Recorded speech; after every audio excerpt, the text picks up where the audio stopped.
I mean, this is all about authenticity. What's it like being a part of a script that is so raw and real?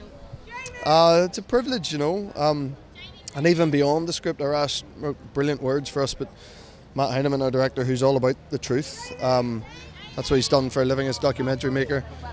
He did so many things, cast so many extras who are real refugees from Syria and Iraq, and that's an authenticity that you don't get in film a lot. In a lot of those interviews you see with people and they're crying and it's real and they break down, and that was all real. So to be close to that was an incredible privilege. This is as much your story as well, isn't it? Yeah, I mean, what a great team to have. They've finally, she was an epic person, and they've put so much into bringing this to life that someone needed to do it on this scale, and because it'll get to people who don't do books and news and documentaries. It gets it out, and I think that's really important in this day and age. Can you tell me more about your experience as a war photographer? And I mean, is it something, when you go into these environments that are so high in concentration, when you come away, is there a feeling of loss? Is there an addiction to the adrenaline? No, it's not. I don't like the addiction to adrenaline thing, but there is a loss because you spend month, 2 months with a fixer, a driver, and they become, when someone's shooting at you become very close very quickly, and we always have this little advantage of being able to get on a plane at the end of the job, and the moment you get on that plane, you're automatically thinking, what about how's all these people doing, and you just jet out. So it's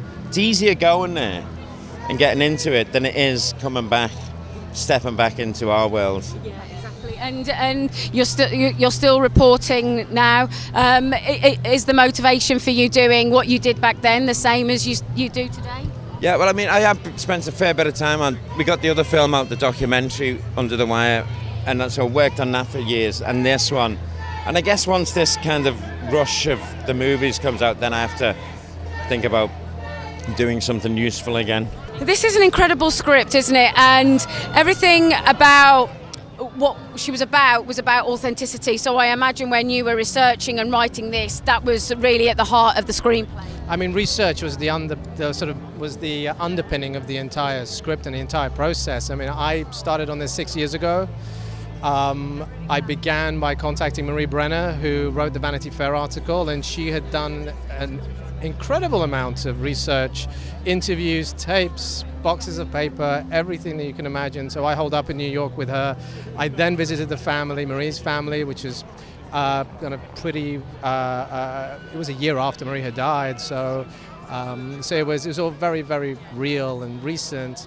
And then I spoke to a lot of the people, Sean Ryan at that time, and sort of a lot of her colleagues, did a lot of research. I wrote a couple of drafts. And then subsequent to that, Matt Heineman came on board. And Matt, being a documentarian, every scene was about the truth. So every scene was about how do we get to the essence of stripping away opinion, stripping away any of the imposition of our own thoughts and ideas, and letting Marie's character and the situation speak for themselves. So we went into this huge amount of research that included like this gentleman here, Paul Conroy himself, who kept us honest and informed us down to the finest, smallest detail. And and we're just pleased that we managed to walk that line so carefully.